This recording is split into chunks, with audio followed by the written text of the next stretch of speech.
کرم کی چادر ان پہ ڈلے گی، تو اللہ فرمائے گا یہ گناہ کیے تو چھوٹے چھوٹے گناہ اس کے گنوائے جائیں گے، یہ اب وہ ڈرے گا، چونکہ پتہ تے سارا ہے نا سردار نو کیتیاں دا، اب وہ ڈرے گا، چھوٹے چھوٹے گناہ اس کے گنو، تو اس کا خیال ہے بڑے بڑے بھی نہ سامنے آ جائیں، چھوٹی چھوٹی غلطیاں اس کی گنوائی جا رہی ہیں، جو ڈر رہا ہے، کانپ رہا ہے۔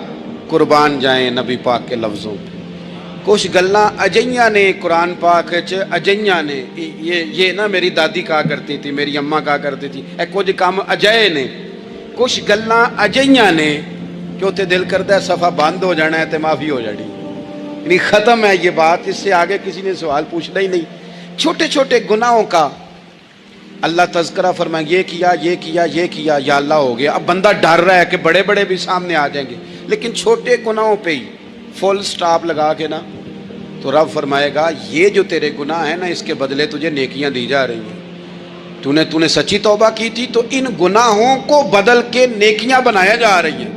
پہلے ڈر رہا تھا، حضور فرماتے ہیں، اب فٹافٹ بول پڑا، کہنے لگا یا اللہ میں نے تو بڑے بڑے بھی کیے ہیں، یعنی اگر چھوٹوں کی نیکیاں بن گئی ہے تو وہ پاپ کدھر ہیں بڑے بڑے، وہ میرے کدھر ہیں۔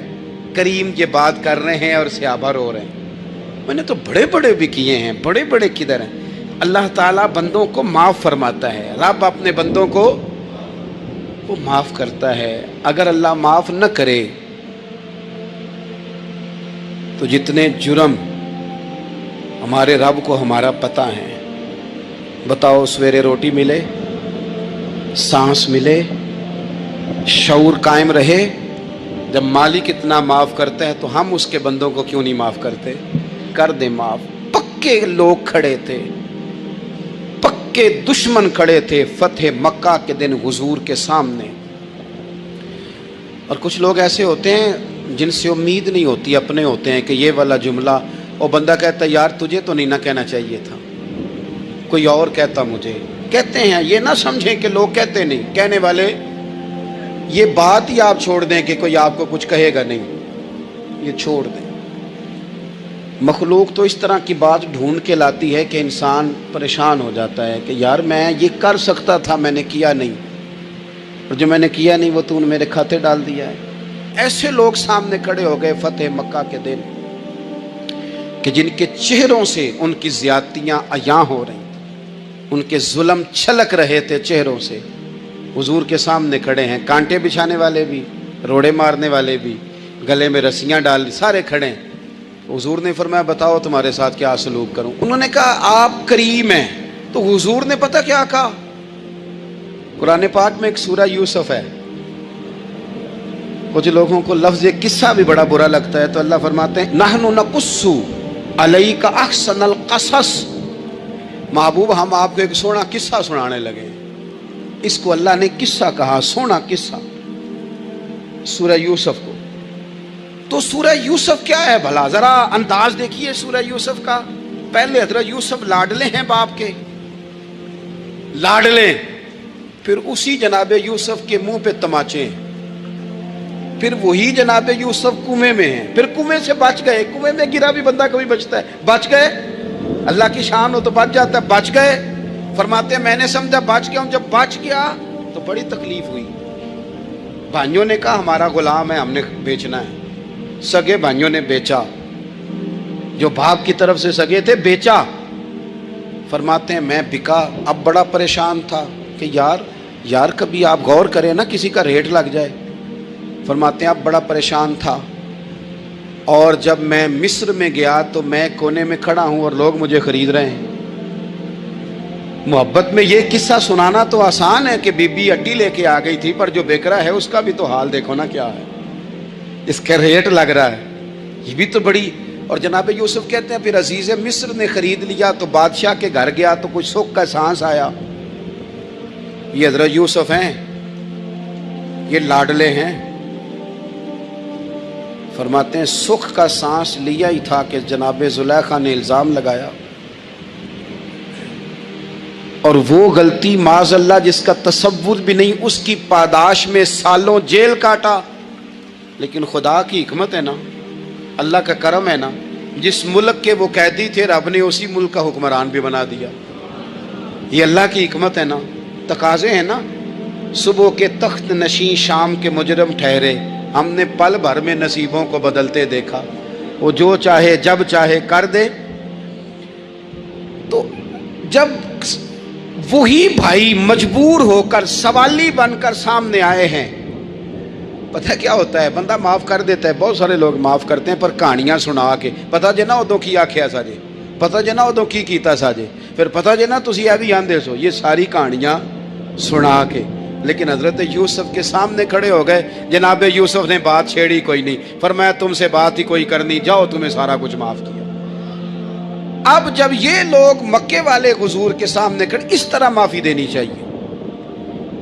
یہ جب سامنے کھڑے ہوئے تو حضور نے فرمایا پتہ ہے تمہارے ساتھ کیا سلوک کرنے والا ہوں؟ کہا حضور نہیں. فرمایا وہی جو جناب یوسف نے بھائیوں کے ساتھ کیا تھا. پچھلا صفحہ پلٹنا ہی کوئی نہیں, جاؤ تمہیں معاف کیا, جاؤ تمہیں معاف کیا, جاؤ تمہیں معاف کیا. اور صرف معاف نہیں کیا, ساتھ عزت بھی دی. سب سے زیادہ مقابلے تو حضرت ابو سفیان نے کیے تھے نا, آخر تک وہ آئے تھے. آج وہ کلمہ پڑھ رہے ہیں, سردار ہیں, کلمہ پڑھ رہے ہیں. تو نبی پاک نے صرف معافی نہیں دی, عزت بھی دی. فرمایا جناب ابو سفیان چونکہ اب مسلمان ہو گئے ہیں, میں سب کو معاف کرتا ہوں. جو اپنا اندر سے دروازہ بند کر لے اسے بھی معاف کرتا ہوں, اور جو ابو سفیان کی حویلی میں آ جائے اسے بھی معاف کر دوں گا. تو ابو سفیان وہ کہتے ہیں میں حیران ہی ہو گیا کہ اتنی بڑی بات, معافی بھی دی اور ساتھ عزت بھی دی. تو آج جو سبق آپ کی خدمت میں نے عرض کیا ہے, اس کو آپ امید ہے یاد رکھیں گے. ایک تو یہ کہ معافی مانگ لیں. اگر کسی جگہ ہمارا معافی مانگنا اگر ہم سمجھتے ہیں, ہمارا دل ضمیر گواہی دیتا ہے کہ مجھے معافی مانگنی چاہیے, تو معافی مانگے. اور دوسرا پھر معافی دیں بھی, اور معافی دیں, سیاسی صلح نہ کریں.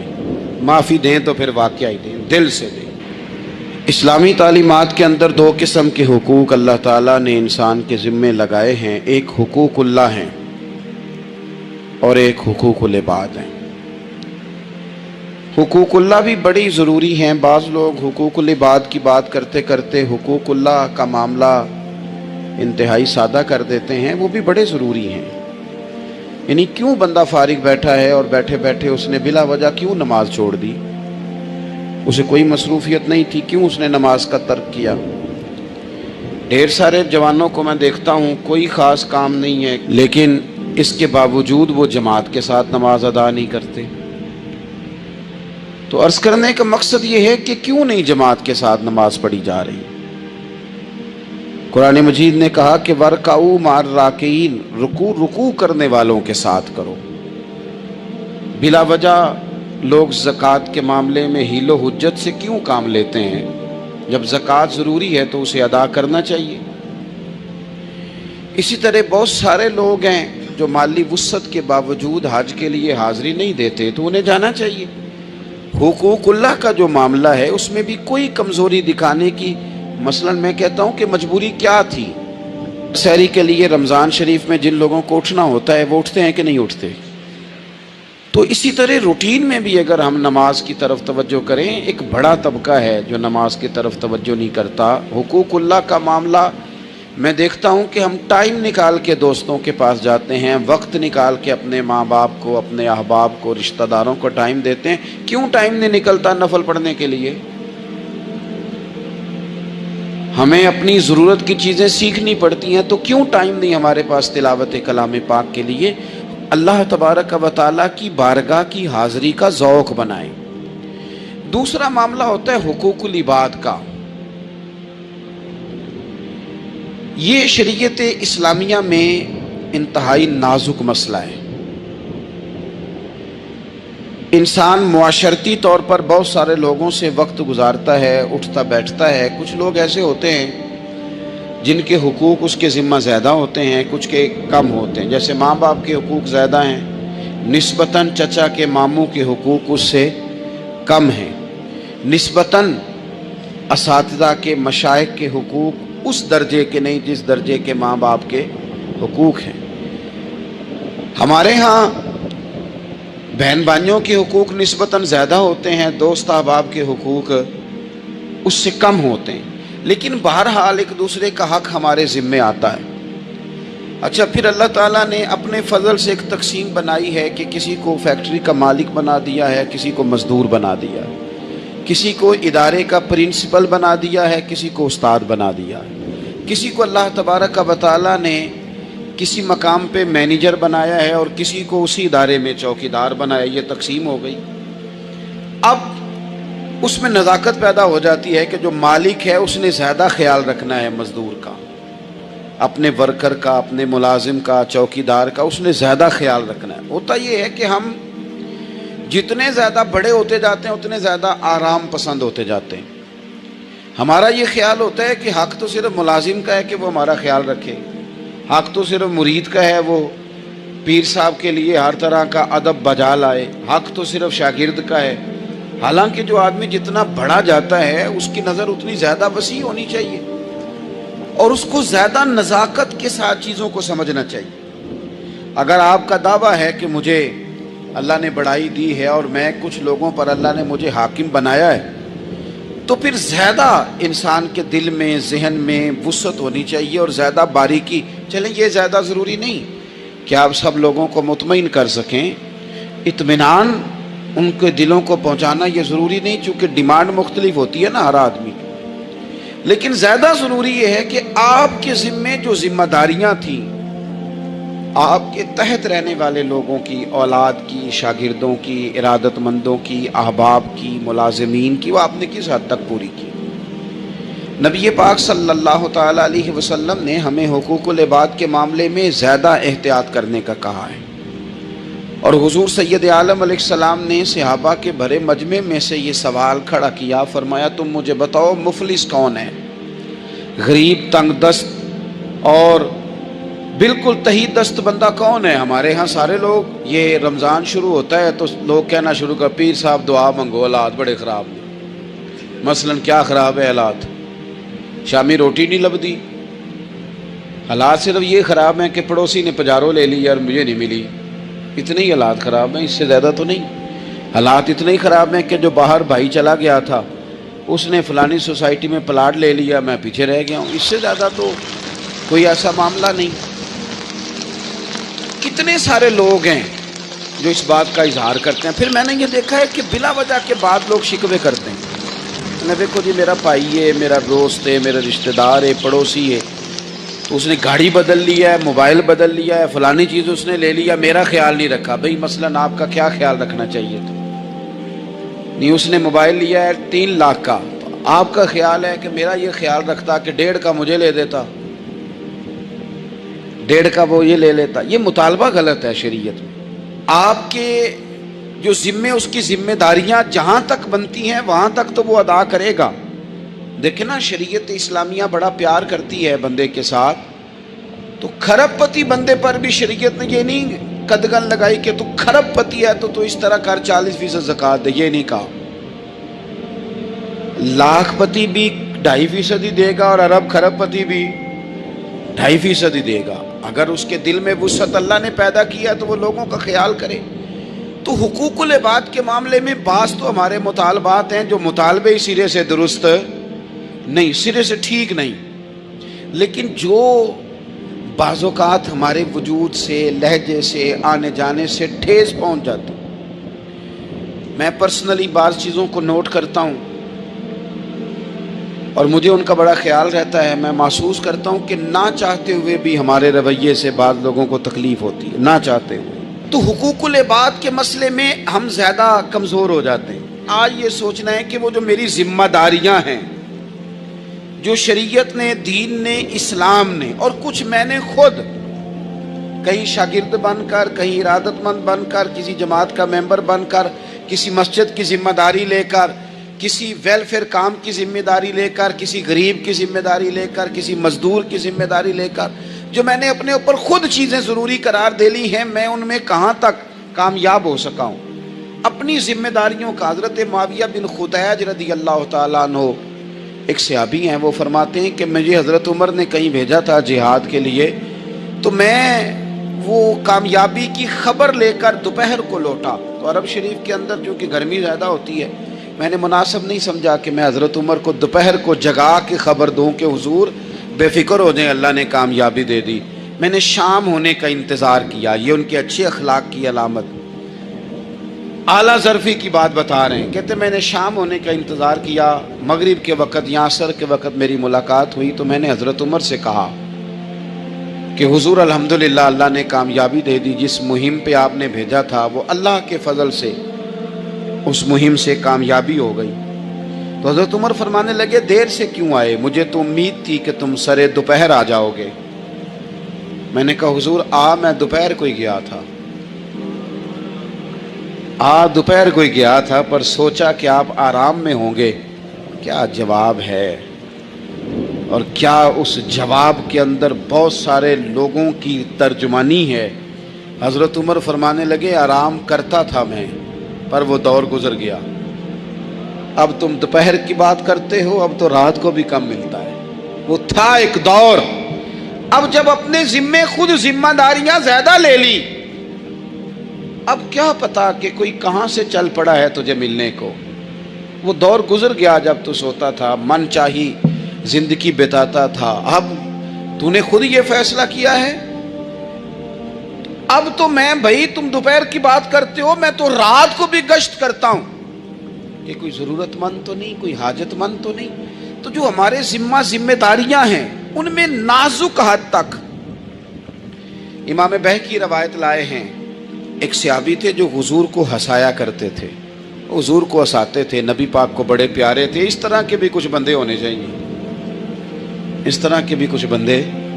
صحابہ کرام علیہم رضوان فرماتے ہیں جب حضور غم امت میں پریشان ہوتے تھے تو ہم منتظر ہوتے تھے کہ کبھی وہ ہنسانے والا آج آ جائے نا، دو چار باتیں ایسی کر جائے نا ہنسانے والی، تو معاملہ ٹھیک ہو جائے۔ کچھ لوگ ایسے ہوتے ہیں جن کو دیکھ کے ہی چہرے پر تازگی آ جاتی، مثل تعویذ ہوتے ہیں نا کچھ لوگ، وہ جب بھی ملتے ہیں شفا ہوتی ہے۔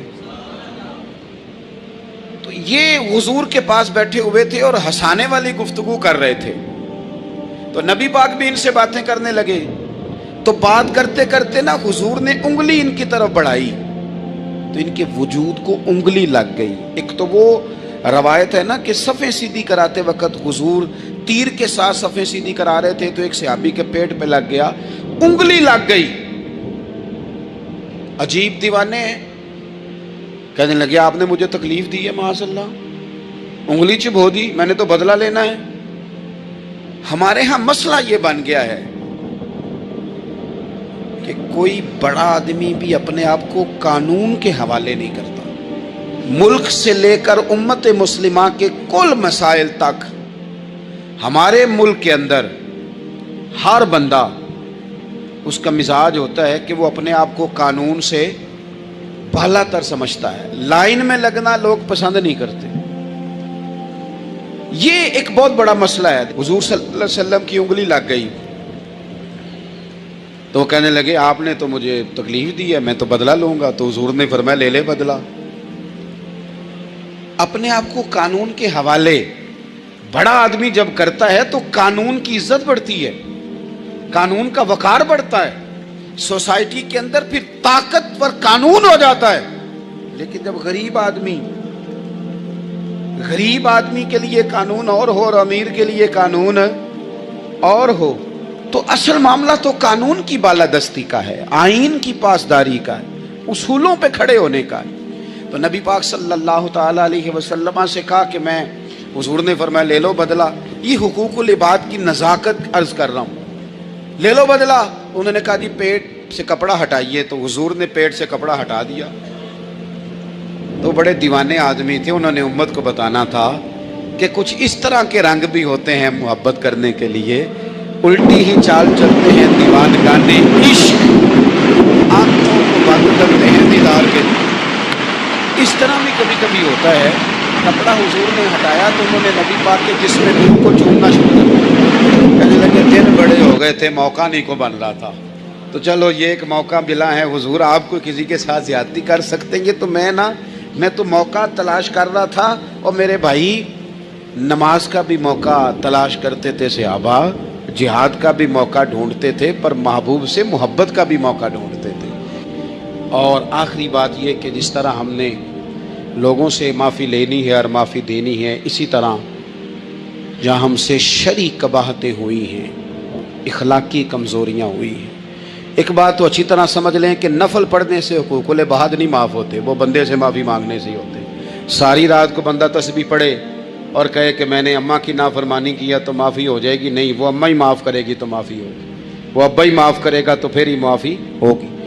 تو جو جہاں شریعت کی مخالفت کی ہے وہاں بھی معافی مانگیں، اللہ کے حضور گڑ گڑائیں، توبہ کریں، اور توبہ بدل جانے والی کریں، تبدیل ہو جانے والی توبہ کریں. معافی مانگ بھی لے، معافی دے بھی دیں.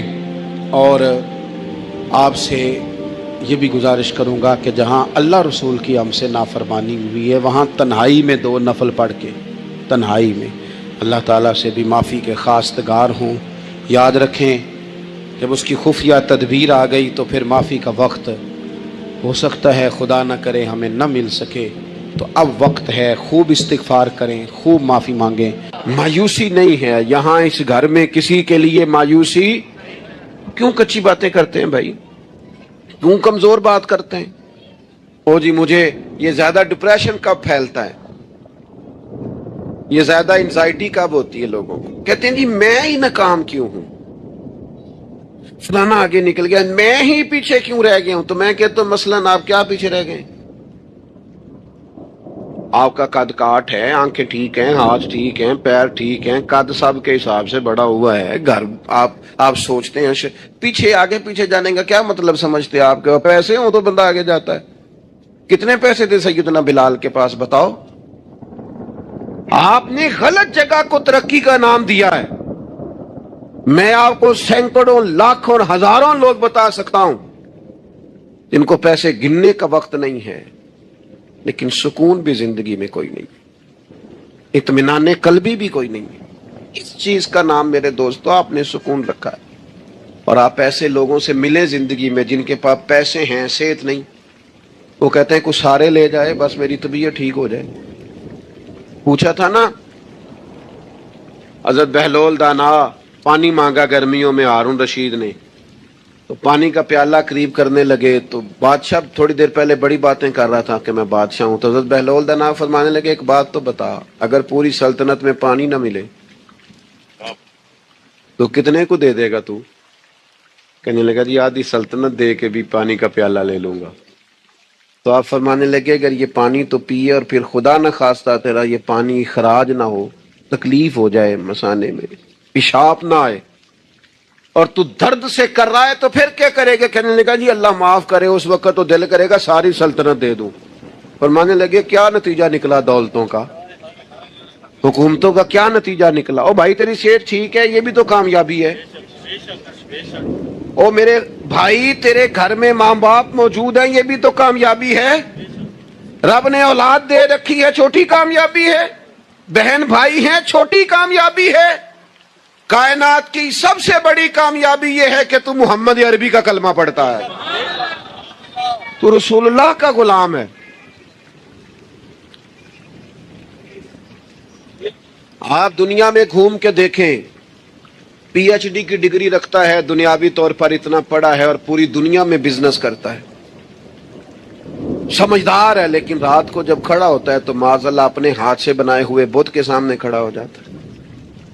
تو پہلے دن سے رب کو سجدے کر رہا ہے، اسے بہت بڑی سعادت سمجھ، یہ بہت بڑی دولت ہے، اسے سمجھ. لیکن وہ ہمارے بچے اللہ جانے کس مایوسی کا شکار ہیں، کس پریشانی کا شکار ہیں، کس کمزوری کا شکار ہیں. آپ ان کمزوریوں سے باہر آئیں. میں تو کبھی کبھی اپنے احباب سے بھی کہتا ہوں، وہ میرے ایک دوست تھے، میں بھی علماء کے آئمہ کے حقوق پر بات کرتا رہتا ہوں، لیکن وہ ایک دوست تھے تو جنہوں نے کہا جی وہ لوگ پوچھتے نہیں مولویوں کو، فلان نہیں کرتے. تو میں نے انہیں کہا کہ آپ اتنا کمزور لہجہ نہ ظاہر کریں، فرض ہو گیا ہے کہ لوگ اٹھ کے آپ کو سلوٹ مارے. یہ دین کا طالب علم تو اتنی بڑی سعادت رکھتا ہے کہ ابھی اس نے ایک ڈگری بھی نہیں لی، پہلے دن گھر سے نکلتا ہے تو حضور نے فرمایا فرشتے پیروں کے نیچے پر رکھ دیتے. تو جس کو پہلے دن اتنا پروٹوکول ہے وہ کچا کیسے پڑ گیا؟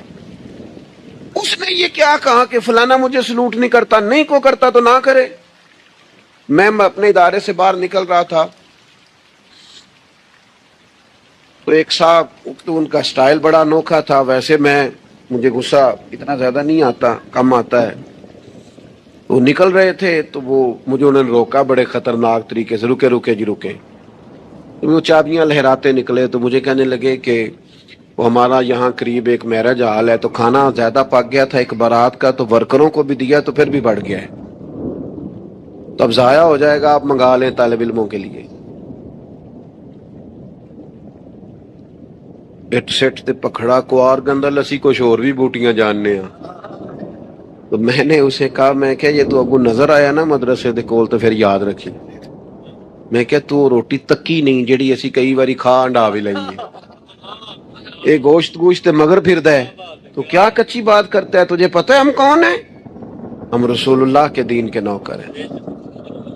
تو سمجھا ہی نہیں بات کو. تو ان بچوں کو کیا سمجھتا ہے؟ یہ طلباء ہیں, اور میں چھوٹا آدمی ہوں, بڑی بات کرتا اچھا نہیں لگتا, لیکن بڑی جلدی وقت آنے والا ہے, آپ دیکھیں گے سب سے زیادہ ایم فل کرنے والے انشاءاللہ مدارس کے بچے ہوں گے, سب سے زیادہ پی ایچ ڈی کرنے والے انشاءاللہ مدارس کے بچے ہوں گے, اور یہی چراغ جلے گا تو روشنی ہوگی. آپ دیکھیں گے یہ کس طرح سے نکلتے ہیں, میدانوں میں آتے ہیں. وہ آپ چھوڑ دیں کہ وہ دیہات میں کیا معاملہ, آپ نے دیکھا کسی مولوی صاحب کے ساتھ آپ آنے والا وقت دیکھیں کتنا اجالا لے کے آ رہا ہے, آپ روشنی دیکھیں کتنی چمکدار ہے, آپ سورج کی آب و تاب دیکھیں, ابھی تو ایک شعاع باہر آئی ہے اور پوری دھرتی پہ اس نے اپنی روشنی پھیلا دی. آپ دیکھیں, مایوسیاں نہیں, کمزوریاں نہیں, آپ اس محبوب کے ماننے والے ہیں جو خوشخبریاں دیتے ہیں, جو لوگوں کو تازہ دم کرتے ہیں. حضور نے تو ہر بندے کو خوشخبری دی ہے. کیا کہا مزدور کو؟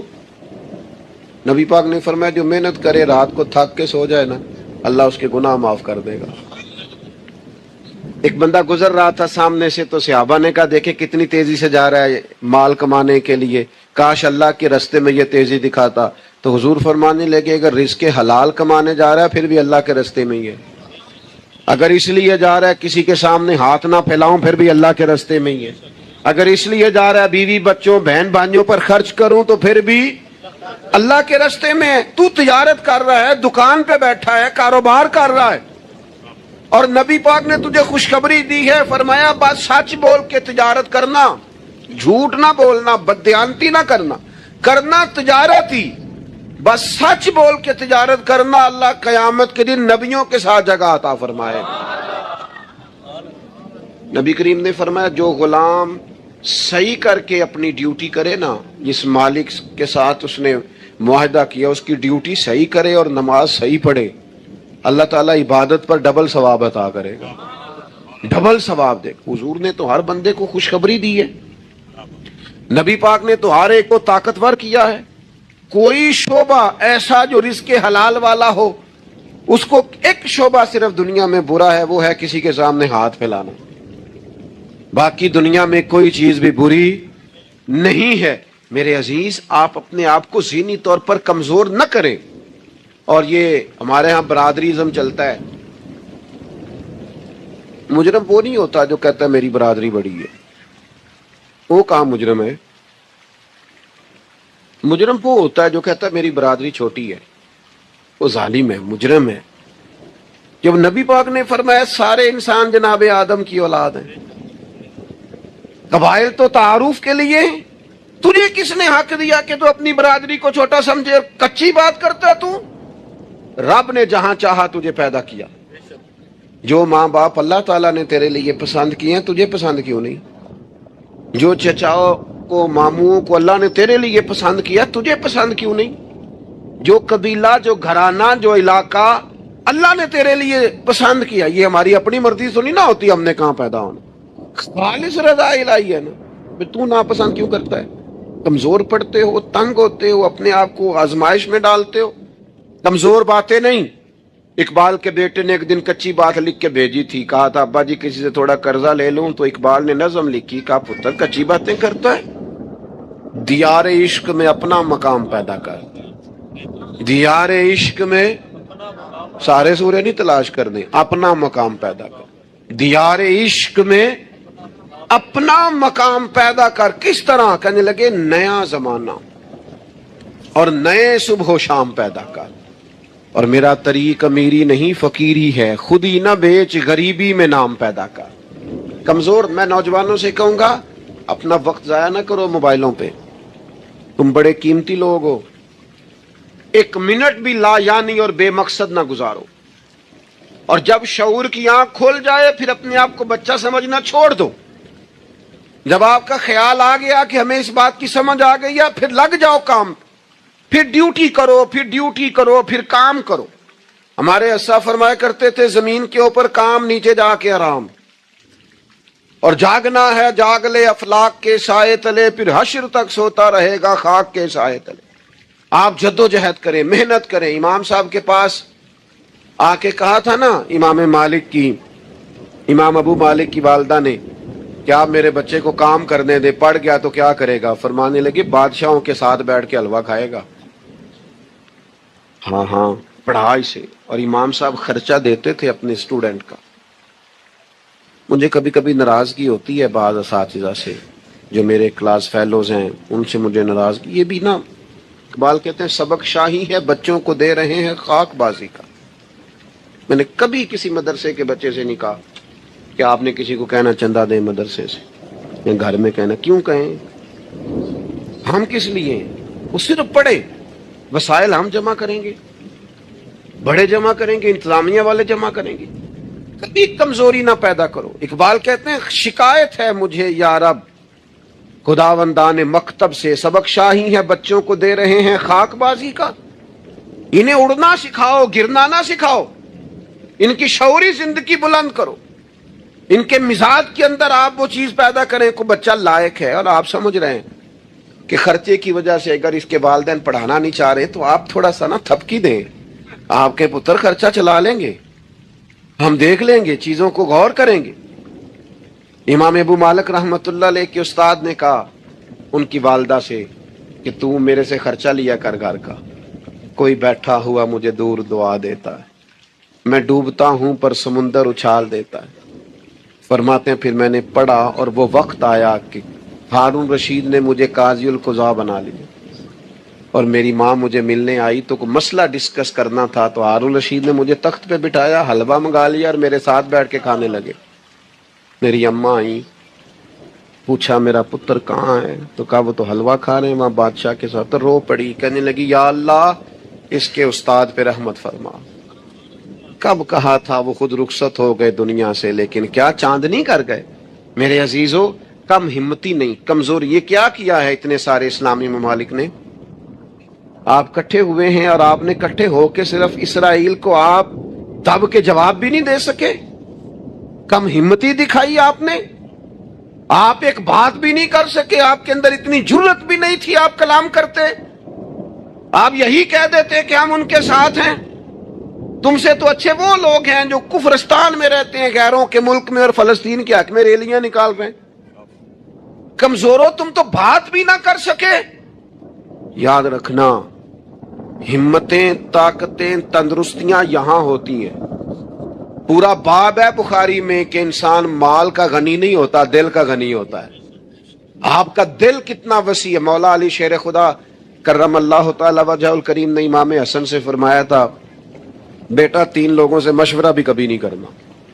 ایک تو ہے نا دوستی کرنا، تعلق رکھنا، فرمایا مشورہ بھی نہیں کرنا. حضور کس سے؟ فرمایا بزدل سے مشورہ نہیں کرنا، وہ کبھی دلیری کی بات نہیں بتائے. اور لالچی سے مشورہ نہیں کرنا، جس کا دل ہی آزاد نہیں، ہر وقت لالچ میں الجھا ہوا ہے، کیا رائے دے گا. اور تیسرا فرمایا تھا کنجوس سے مشورہ نہ کرنا، جس کا دل بڑا نہیں دماغ کیسے بڑا ہو سکتا ہے. آپ طاقتور زندگی گزاریں، ذہنی طور پر اپنے آپ کو مضبوط رکھیں. حضور خوشخبری دیتے اور خوشخبری دینے کا حکم دیتے. جب بھی کسی جگہ نبی پاک علیہ السلام کسی قافلے کو روانہ کرتے، جب بھی 2 باتوں کا حکم ضرور ارشاد فرماتے، اور یہ حضور کے وسیلے سے ہمیں ملی ہے. ہمیں چاہیے کہ ہم یہ 2 باتیں ہمیشہ یاد رکھیں. کسی جگہ بھی نبی کریم کسی قافلے کو بھیجتے تبلیغ کے لیے، جہاد کے لیے، کسی اور کام کے لیے، تو 2 باتیں حکمن فرماتے. ایک حضور فرماتے وہاں جاؤ نا تو لوگوں پر آسانی کرنا، مشکل نہ کرنا. آسانی کرنا لوگوں پر. بوجھ نہیں ڈالیں آپ کسی پر. آپ کا وجود, آپ ابھی میرے کان میں دوست کہہ رہے تھے تقریر لمبی کرے آ جائے, تو یہ بھی الحمدللہ میرے ساتھ ہی ہوتا ہے. ورنہ میں نے وہ دور بھی دیکھا ہے اللہ ماشاءاللہ کہ جمعے والے دن بندے گھڑیاں دکھا رہے ہوتے. کیوں ہم ایسا کام کریں؟ یہ سودا بڑا نکھرا ہوا سودا ہے. اس سودے کو تو اس حسن کے ساتھ آگے لے جانا چاہیے کہ اس کو قبول کرنے کو جی چاہے, طبیعت چاہے, تشنگی قائم رہے. تو باقی میں لمبی بات کرنے والے کا بھی مخالف نہیں ہوں, وہ کرے, لیکن ہمارے حضرت فرمایا کرتے تھے خیر الکلام ما قل ودل, بات بہتر وہ ہوتی ہے تھوڑی ہو ذرا مدلل ہو. اس کو لٹکائے, میں نے ایک ہی بات, ایک ہی مضمون آپ کے سامنے بیان کیا, میں دائیں بائیں تو نہیں نہ گیا. یہی طرز زندگی ہے کہ آپ ایک ٹائم میں ایک بات کریں, 100 باتیں نہ کریں, ایک عنوان اور ایک پر. اور میں دعویٰ نہیں کرتا, لیکن یہاں بیٹھے میں نوجوانوں کے چہرے پڑھ رہا ہوں. آپ یقین کریں مجھے اللہ کی رحمت سے امید ہے کہ ذہن میں منصوبہ بندی کر رہے ہیں, انشاءاللہ ان کو کرنا ہے. یہ میں ذہن دیکھ رہا ہوں, یہ خدا کی رحمت سے ہوتا ہے. کوئی شخص اپنا اس میں کوئی کمال نہیں رکھتا, لیکن وہ کیا ہے کہ ہم اپنے بچوں کو طاقتور ہی نہیں کرتے, مایوسی نہیں کرتے, ٹائم ہی نہیں دیتے, ان کو کہتے نہیں پتر تو ہمت تو کر, اللہ کرم کرے گا. 2 باتوں کا حضور حکم دیتے, ایک تو نبی پاک فرماتے لوگوں پر آسانی کرنی ہے مشکل ہے, اور دوسرا حضور فرماتے لوگوں کو خوشخبریاں دینا, ڈر نہ سنانا. خوشخبری دینا لوگوں کو, ڈر, لوگوں کو خوف زدہ نہیں کرے, ڈر نہیں سنائے. وہ کچھ ڈاکٹر حضرات ایسے ہوتے ہیں, میرے بھی ایک دوست ہے ڈاکٹر صاحب, وہ ہر بندے سے کہتے تھے جی میں آپ کو کچھ ذہنی طور پر آزاد نہیں کرنا چاہتا, آپ کو محتاط ہونے کی ضرورت ہے.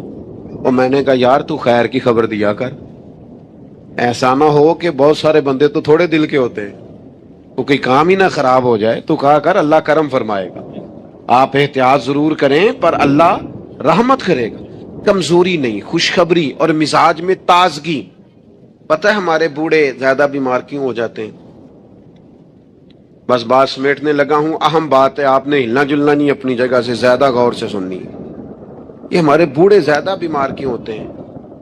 پھر غور کریں, میں زیادہ توجہ چاہتا ہوں.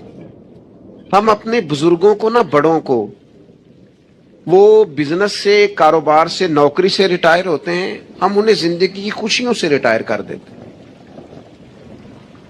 ایک کمرہ ان کا الگ ہے, ان کے پاس آنا نہیں, بیٹھنا نہیں, مشورہ نہیں کرنا, لے کے نہیں جانا, بات نہیں کرنی. ان کو محسوس ہونے لگتا ہے کہ میں کچھ شاید اضافی چیز ہوں گھر میں. ایک دن فون کرنا ابا جی کو, صرف ایک دن, ان سے کہ ابا جی آج تساں روٹی نہیں کھانی میرے آن تک, میں آواں گا تے دوویں رل کے کھاواں گے, میرا دل کردا ہے. ایک دن کر کے دیکھ, اس دن انشاءاللہ تعالیٰ انہیں دوائی نہیں کھانی پڑے گی, سکون کی نیند آئے. ایک دن کہہ ابا جی کو کہ ابا جی موسم ٹھنڈا آ گیا ہے, چادریں خریدنی ہے, کچھ سردیوں والا سامان خریدنا ہے, تو آپ نے اس طرح کرنا ہے کہ آج تھوڑا میرا انتظار کرنا ہے, دوویں پیو پتر بازار چلیں گے.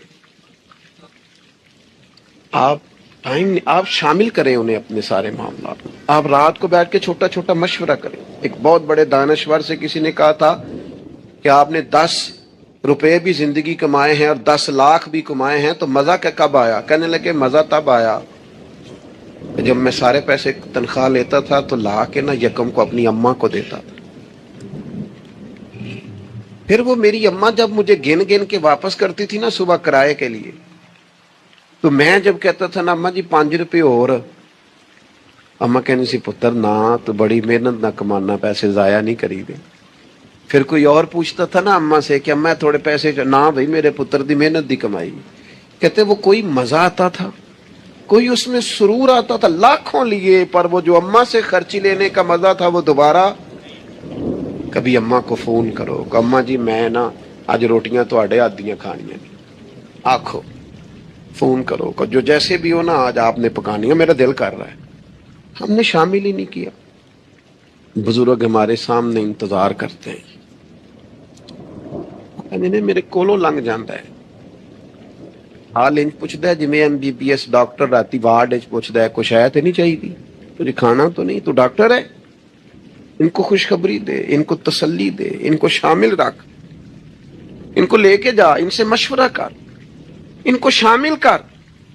ان کے ساتھ لہجہ. میں اپنی والدہ کو کبھی کبھی کہتا تھا اما جی میں چھتی کرو پنیاں بناؤ نا سیال آ گیا. وہ کہنے سن پتر ہوں کتنے میرے کو باندھی ہے. تو میں کہتا چلو جی ٹھیک ہے تسی نہیں بنانی ہے تو چپ رہنے ہیں. تو میں گھر آتا تو مجھے پھر گھر والے بتاتے ہو بزرگاں نو کڑے کم لایا ہے.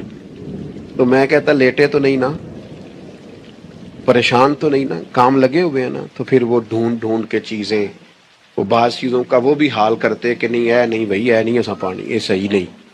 کہ آپ اپنے لوگوں کو شامل کرو یار. خوشی اپنے گھر کے اندر ہی تازہ کی جا سکتی ہے. شرط یہ ہے کہ اے موبائل نو تھوڑا ٹائم کٹ دیو تے جیاں نو ذرا زیادہ دیو.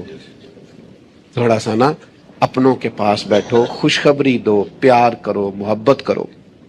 کبھی کوئی شخص کسی وقت تکلیف بھی دے جائے. مجھے بڑی بات یاد ہے حضرت عمر بن عبدالعزیز کی. ایک آدمی کے پیر پر ان کا پیر آ گیا تو اس بندے نے کہا بندے ہیں پاس پڑے, فرمانے لگے نہیں نظر آتا ہے مجھے. لوگوں نے کہا جناب وہ تو بے ادبی کر رہا ہے. فرمانے لگے بے ادبی والی بات ہی کوئی نہیں, اس نے بھی سوال پوچھا ہے اندھے ہو. تو میں نے ہنس کے کہہ دیا نہیں نظر آتا ہے, لڑائی والی کون سی بات. سوال پہ لڑ پڑنا کوئی بات ہے. میرے ایک دوست ہیں, ایک دن موٹر سائیکل پہ وہ کسی کے ساتھ ٹکر ہو گئی تو وہ بندہ بڑے غصے میں انا ہویا ہے. کہتے پا جی انا ہوتا تو پھر موٹر سائیکل تے لانا چلانا. وہ بندہ ہنس پڑا, بجائے لڑائی ہونے کے کہنے لگا ٹھیک ہے جی جاؤ جی صحیح ہو گیا. تو بات تو اتنی سی ہے نا میرے بھائی, آپ خوشیاں بانٹنے لگیں گے تو خوشیاں بٹنے